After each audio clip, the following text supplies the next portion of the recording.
together. I can feel my chest opening up, and I can feel everything widening open as I swing back. But more importantly, keeping my hand in front of me, I can feel everything pointing down to the ground. I'm not going like this.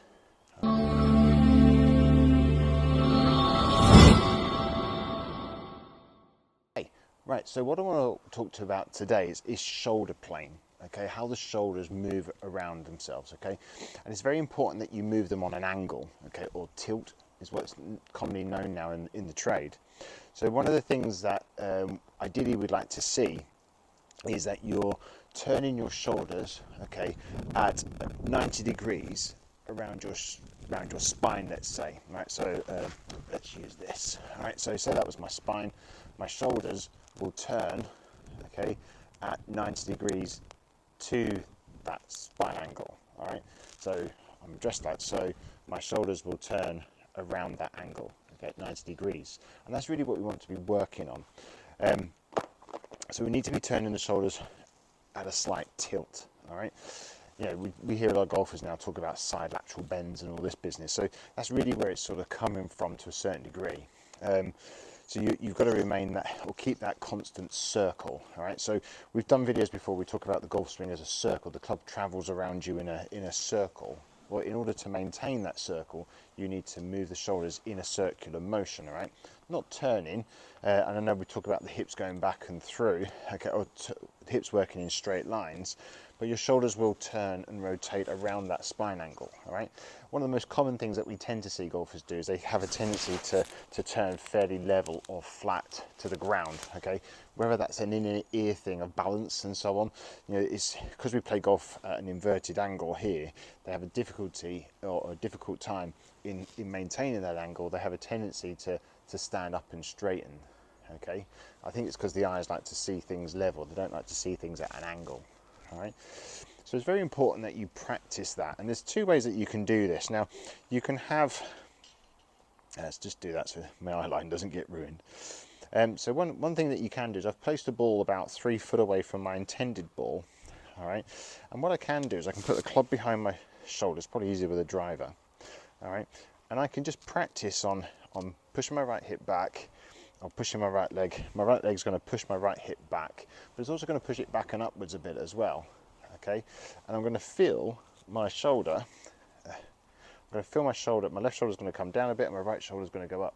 And I can feel now that this shaft, to me, looks like it's pointing towards that ball that's on the outside over there, okay? And that's where it feels for me. So it feels like I've turned at a very steep, I feel like I'm really winding up this way, okay? Just to feel that. And on the downswing, I'm going to move up into my left side. So I'm going to go back, up into my left side, and then I'm going to, left leg's now going to push the left hip back, but my shoulder is going to turn so that when I'm coming down to hit the ball, I'm about here to hit the ball, okay, that my shaft now here on my shoulder plane is now pointing at that ball again on the ground over there, okay? And then I can come up. It doesn't matter after that. Once the ball's gone, it doesn't really matter. The ball's gone, isn't it? All right. So it feels very much like I'm swinging at a very tilted angle here. Okay, and this helps golfers, especially those who swing it very flat, okay, around themselves. So flat, and then what they tend to do is then try to compensate and come down the top. So you're going to swing very much on a tilted angle like so. This is going to get the club to go up a bit more, and then you're going to come down, hit the ball, and then work on that same feeling, maintain those angles. And what this will do is it will just encourage you to maintain that circular motion around you, because the arms are obviously attached to your shoulders and so on. They will continue that circle around you, all right? So it's a strange feeling, but, and especially if you're not used to doing it, it will feel very exaggerated. And you might struggle to start with, but just set up to a ball, just get that feeling of left shoulder coming down, right shoulder going up.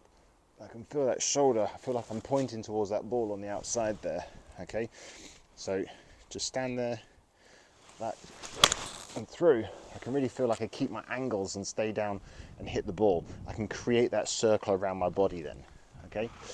So that's one way that you can do it, all right? And you can practice that wherever, you know, at home, on the driving range, wherever you like, but it's really important that we create that, because if we see so many golfers doing this sort of action where they're sort of coming out of that posture, which is the most easiest one to do, it relieves the back a lot more. But if you're using the hips properly, you won't have much strain on the back at all as well. So the old days we used to talk about resisting the hips. That's what used to cause a lot of the lower back pains and so on. We're now encouraging you to pull the right hip back, get the shoulders to go back. Okay, you can even lift this heel off the ground if you need more movement. Okay, main thing is though, you're turning on that circular plane around your body, all right? And that's really, really important. Okay, so that's one way you can do it. Another way that you can practice it, I used to have lessons from a chap many years ago called Peter Ballinor, a great coach. He was based down in Norfolk where I used to live. And he used to do this, and this was a John Jacobs thing really, where you take hold of the golf club at either end, and you keep it out in front of you like so, and what you're going to do is just turn back, keeping it together, and you can feel everything going back and around you in a circle. What you wouldn't do is you wouldn't go like this and throw your right shoulder at it. You would try and just feel everything going around you in a circle. Now you don't have to hit or swing it fully, but I can feel the plane of the swing. This was a great drill. I could really sense everything moving in a circular sort of manner, okay, going around, back and around. A little bit skinny, that one, but a little bit back and around. I could really feel that movement, and it was a very simple idea, but it used to work. Okay, so I used to just feel like I was moving that circular movement. I could feel like I was still doing this. Okay, it feels strange, but back and through. Okay, so I can really feel that circular movement, and that's really what the key is. Now, the second way that you can do it, which is one of my favorite ones, and I do this one all the time, it's called the clap hands drill. All right, it's a great one to do this, and you can do it anywhere, which is the beauty of it. The clap hands drill is basically you take a dress position and you clap your hands in front of you, okay, like this, and I feel like I'm pointing them at the ball. Okay, and all I'm going to do from here is I'm just going to push my right leg's going to push my right hip back, okay, and I'm going to keep my left hand pointing at the ball, and I'm just going to swing my right arm back, and this is going to keep me at angle. Now some people call this the helicopter drill, okay, but I like to do it where you're clapping your hands and around, because this doesn't get the body too involved. It doesn't get the rotation being king, if that makes sense. What I can feel when I do this is I can feel my shoulders contracting and the scapulars sort of pulling together and tightening up together. I can feel my chest opening up, and I can feel everything widening open as I swing back. But more importantly, keeping my hand in front of me, I can feel everything pointing down to the ground. I'm not going like this, all right? And as I come down, I'm going to clap my hand back into the ball. And again, this trains the downswing. So I'm not going to go like this to hit my hand, and I'm not going to come underneath to hit my hand. I'm going to bring the hand down on the right path. So it creates that circular plane around me and helps me to create the correct hand path. So I'm going to go back, move up into my left side, hit, and then up and around. Okay, again, I can keep that pointing downwards. It's all about building feel, okay, for that movement. So that's really what I'm going to try and generate here. Feel for that movement. Okay, so that's shoulder plane back and through. All right, I can really feel shoulder plane swinging on a more angular plane, if that makes sense.